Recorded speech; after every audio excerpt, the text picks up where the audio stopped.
Friends, स्वागत है आपका लॉज ऑफ मोशन के इस नेक्स्ट लेक्चर में। इसके पहले लेक्चर में हमने क्या क्या देखा था? Frame of reference and inertial and non inertial frame of references. आज के इस लेक्चर में हम क्या करेंगे? Newton first law of motion क्या होता है वो हम क्या करेंगे? स्टडी करेंगे, ठीक है।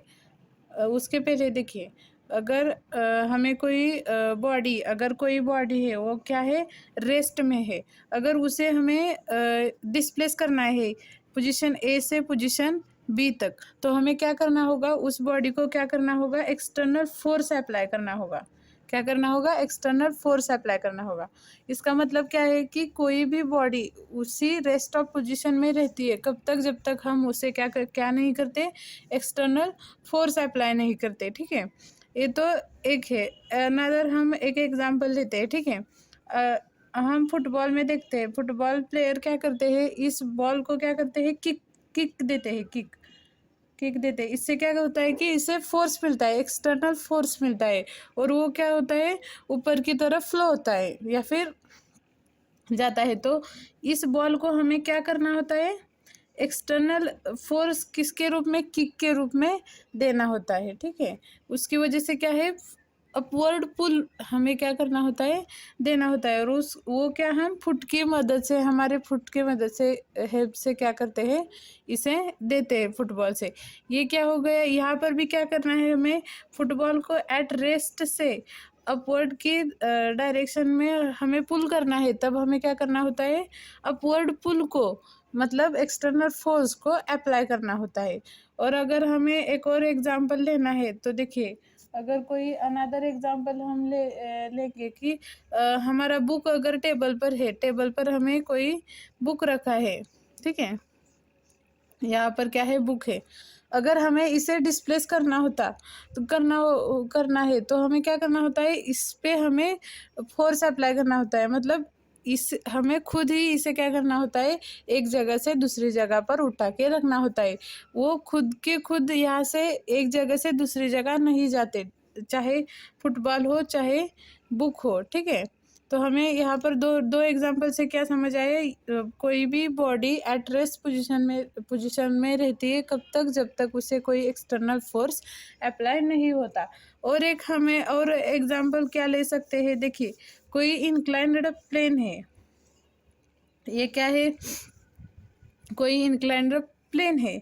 तो यहाँ से अगर कोई बॉल रोल होती हुई नीचे की तरफ आ रही है, ठीक है, नीचे की तरफ आ रही है, यहाँ से यहाँ तक रोल होती हुई ऐसे ऐसे ऐसे यहाँ तक आ रहे। अगर हमें इस बॉल को स्टॉप करना है तो हमें क्या करना होगा? यहाँ पर हमारे फुट से या फिर हैंड से क्या करना होगा? यहाँ पर फोर्स अप्लाई करके हमें यहाँ पर इस बॉल को क्या करना होगा? स्टॉप करना होगा। तो यहाँ पर भी क्या हो गया? एक्सटर्नल फोर्स हमें अप्लाई करने के बाद ही ये बॉडी स्टॉप होती है। मतलब कोई बॉडी यूनिफॉर्म वेलोसिटी से मूव कर रही है, उसे भी स्टॉप करने के लिए हमें क्या करना पड़ेगा?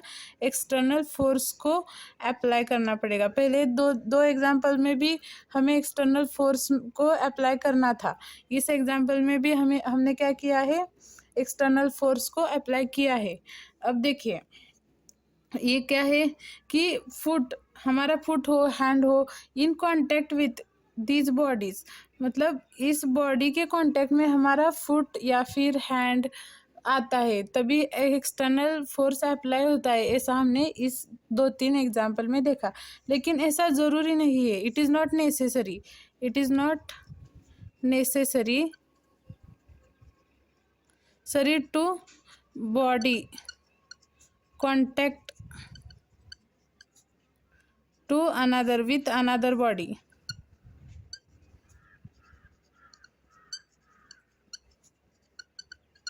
मतलब देखिए, ये जो हमने 3 एग्जांपल देखे उसमें हमने क्या किया? हैंड से या फिर फुट से क्या किया? बॉडी को स्टॉप या फिर पुल किया, पुश किया, या फिर एक जगह से दूसरी जगह पर रखा। इसमें क्या है? हमारा हैंड या फिर फुट आता है उस बॉडी के डायरेक्ट कांटेक्ट में। लेकिन ऐसा ज़रूरी नहीं है कि वो जो एक्सटर्नल फोर्स है वो बॉडी के कांटेक्ट में ही आए। उसके लिए हम एक अनदर एग्जांपल लेते हैं। देखिए, अगर कोई बिल्डिंग है, ये क्या है? कोई बिल्डिंग है, ठीक है, और ये उसका क्या है? टॉप है, टॉप फ्लोर है, और यहाँ से हमने क्या किया, एक बॉल को फेंक दिया, मतलब फेंक दिया नीचे की तरफ। इस टॉप से यहाँ पर हम खड़े हैं और यहाँ से हमने क्या किया, एक बॉल को नीचे की तरफ फेंक दिया। तो क्या आ जाएगा, क्या होता है यहाँ पर, ये बॉल पे कोई भी अभी फेंकने के बाद इसके ऊपर कोई भी एक्सटर्नल फोर्स नहीं है। वो नीचे क्यों आ रहा है, अर्थ ग्रेविटेशनल फोर्स की वजह से आ रहा है, अर्थ के ग्रेविटेशनल फोर्स की वजह से आ रहा है, ग्रेविटेशनल फोर्स की वजह से नीचे आ रहा है। ठीक है, देखिए तो इस पे क्या है, कोई भी एक्सटर्नल फोर्स अप्लाई नहीं हो रहा, लेकिन फिर भी वो नीचे आ रहा है। क्यों आ रहा है, अर्थ ग्रेविटेशनल फोर्स से।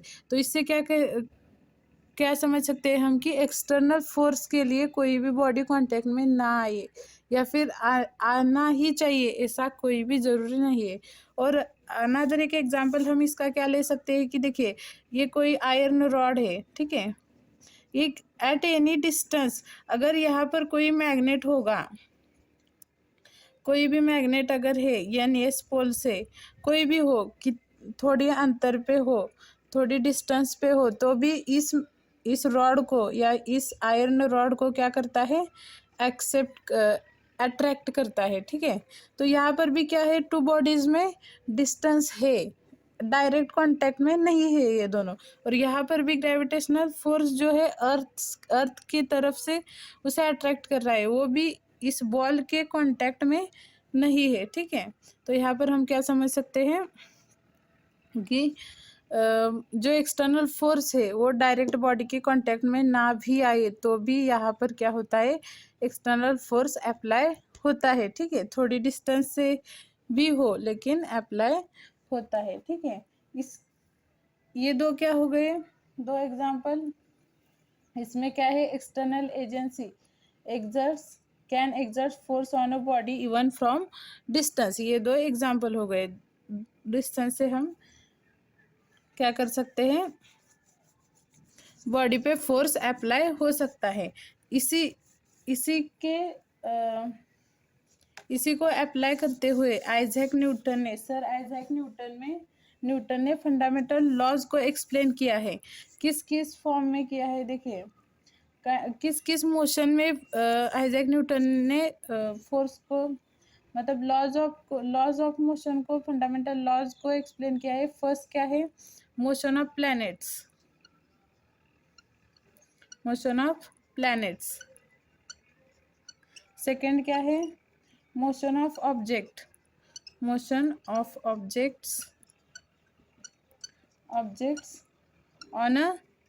ऑन सरफेस ऑफ अर्थ। ठीक है, इसके बाद थर्ड क्या है, motion of every small particle, motion of every small particle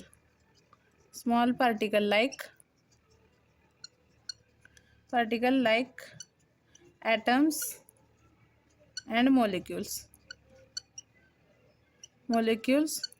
etcetera. ठीक है, तो देखिए हमने क्या किया कि टू बॉडीज को, एनी बॉडी को एट रेस्ट पोजीशन से मोशन में लाने के लिए फोर्स अप्लाई करना होता है, या फिर किसी मोशन में होने वाली बॉडी को स्टॉप करने के लिए भी फोर्स अप्लाई करना पड़ता है। और अगर कोई दो बॉडीज सम डिस्टेंस पे है तो भी वो वहाँ पर फोर्स अप्लाई होता है। ज़रूरी नहीं कि टू बॉडीज कांटेक्ट में ही है। इससे ही यूज़ करके फंडामेंटल लॉज को सर आइजैक न्यूटन ने एक्सप्लेन किया है। वो किस किस रूप में किया है, motion of planets, then second क्या है, motion of objects on a surface of earth, and third क्या है, motion of every small particle like atoms, molecules etcetera. ठीक है, अब हम क्या करेंगे, Newton first law of motion को स्टडी करेंगे। ठीक है, अब क्या है देखते हैं हम, Newton first law of motion. ठीक है, Newton first law of motion is also known as inertia. अब ये इनर्शिया क्या है और ये कैसे हम समझ सकते हैं, देखिए हम इसके लिए 3 एग्जाम्पल लेंगे। फर्स्ट क्या लेंगे, देखिए अगर कोई बुक या फिर चेयर, अगर देखिए ये कोई बुक है वो किसी टेबल पे रखी है वो तब तक वहीं पर रहेगी जब तक हम उसे उठा के किसी दूसरी जगह पर नहीं रखेंगे।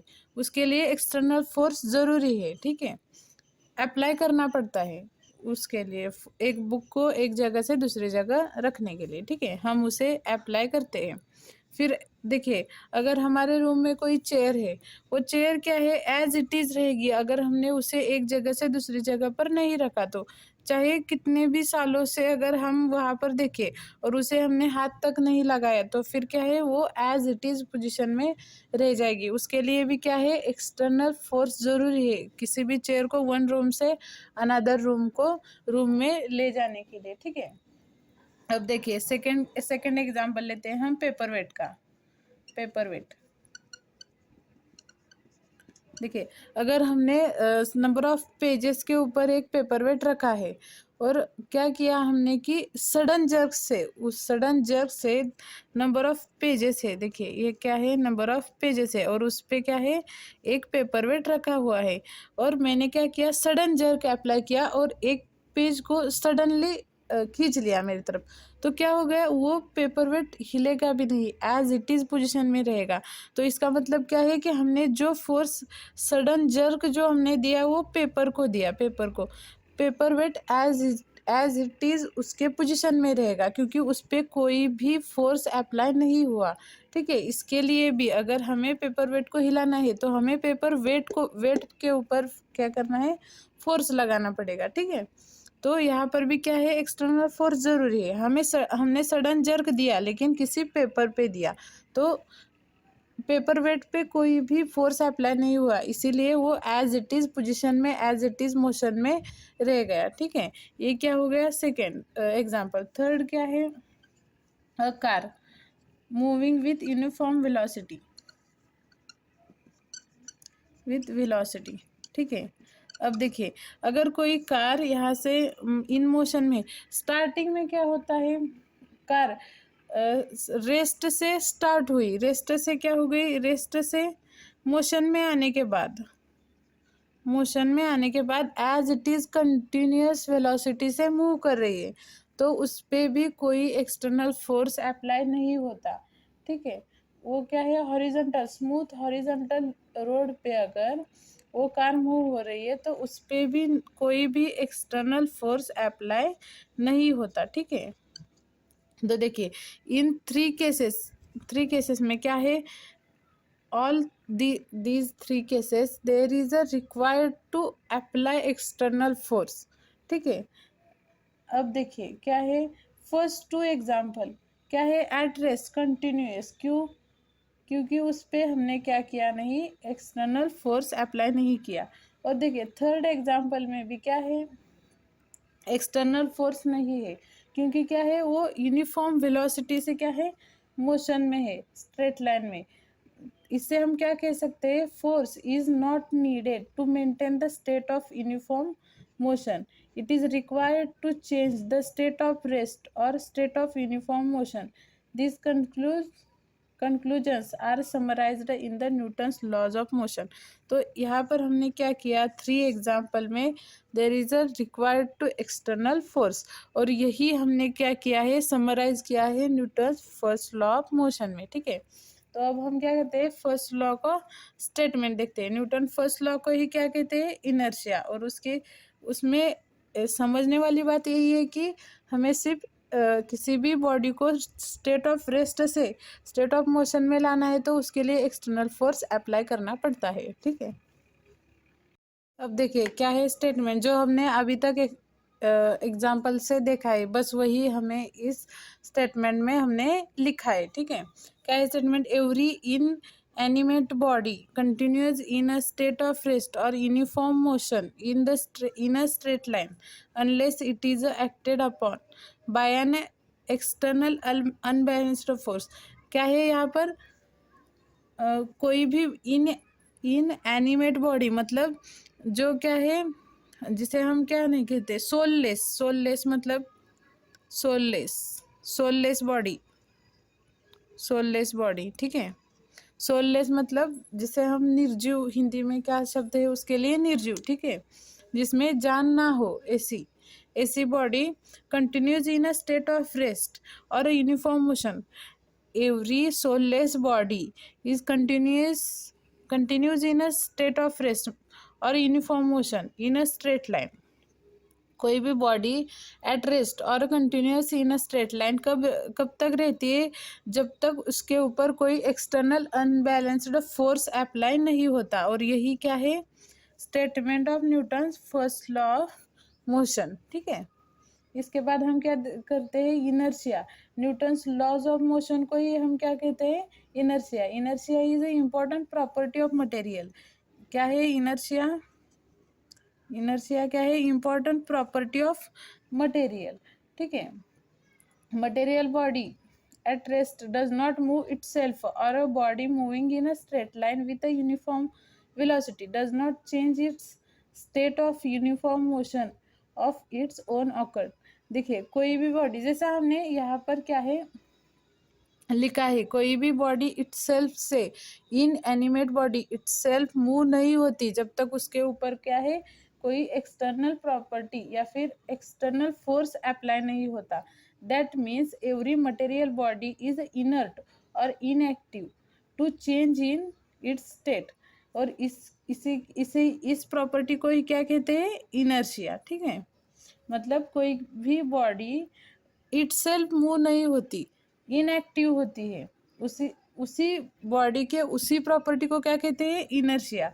और इनर्शिया की डेफिनेशन हम देखते हैं और उसके एग्जाम्पल देखते हैं. ठीक है. ये क्या है inertia? What is the inertia? The tendency of a body not to change its state of rest or a state of uniform motion in a straight line is called the inertia. ये क्या है? Exactly same है क्या है? Newton first law के statement की तरह. ठीक है.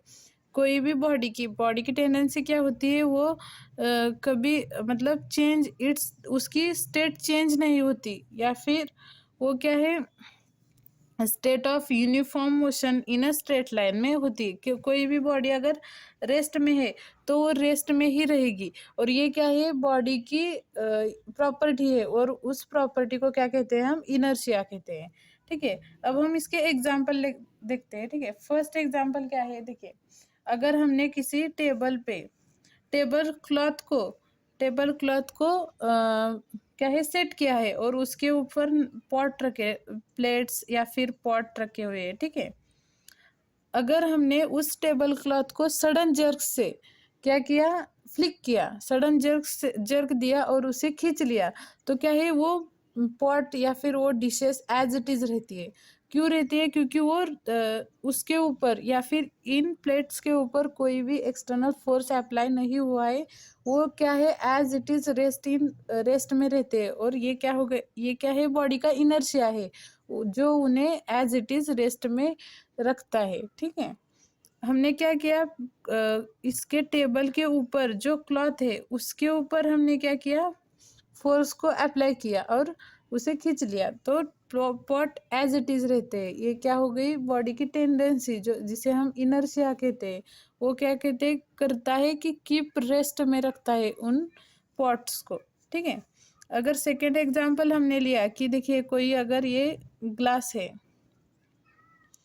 वाटर ग्लास है. ठीक है. और इसके ऊपर मैंने क्या किया? इसके ऊपर एक ये कार्डबोर्ड जो होता है वो रखा और उसके ऊपर एक कॉइन रखा. ठीक है. उसके ऊपर क्या किया? एक कॉइन रखा. तो और क्या किया? मैंने इसे फ्लिक किया. इस कार्डबोर्ड को क्या किया? फ्लिक किया. इसकी वजह से क्या हो जाएगा? ये जो कॉइन है, ये कॉइन क्या है? एज इट इज रेस्ट में था, वो क्या हो जाएगा? एज इट इज रेस्ट में रहेगा और इस ग्लास के बॉटम में आ जाएगा. वो रेस्ट में ही है. हमने फोर्स किस पे लगाया? फ्लिक किसे किया? इस कार्डबोर्ड को फ्लिक किया और वो एट रेस्ट में एज इट इज वो क्या आ गया? ग्लास के बॉटम में आ गया.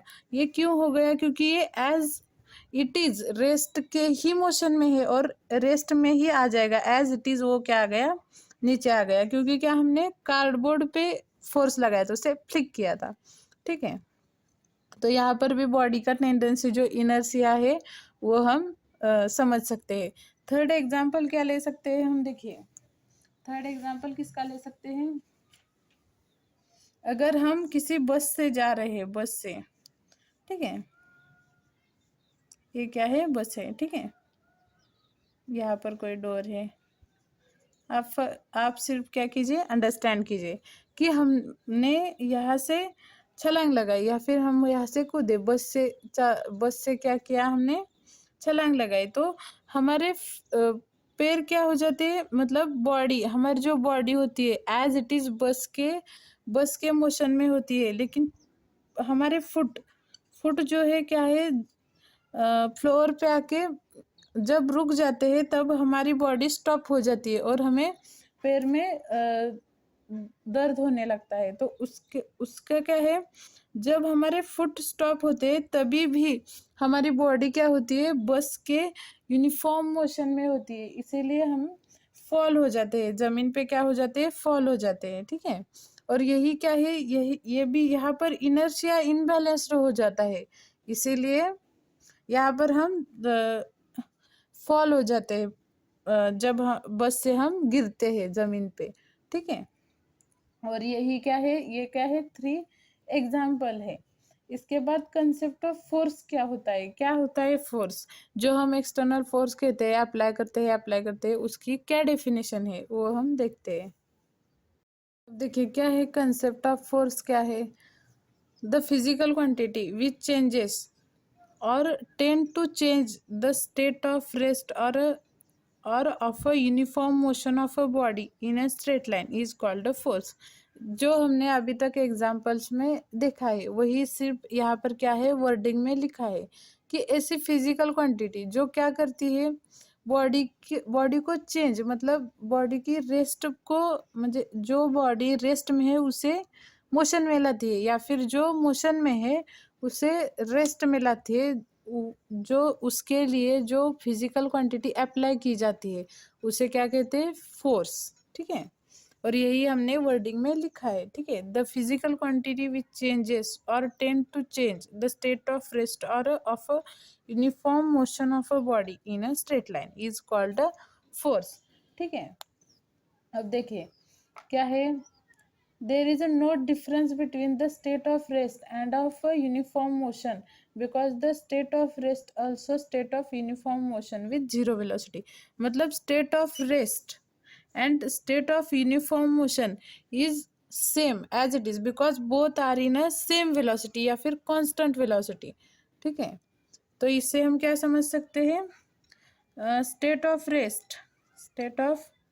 rest is equal to, या फिर there is a no difference between the state of rest and state of uniform motion of a body because the both have constant velocity या फिर यूनिफॉर्म वेलोसिटी या फिर zero velocity हम कह सकते हैं, ठीक है।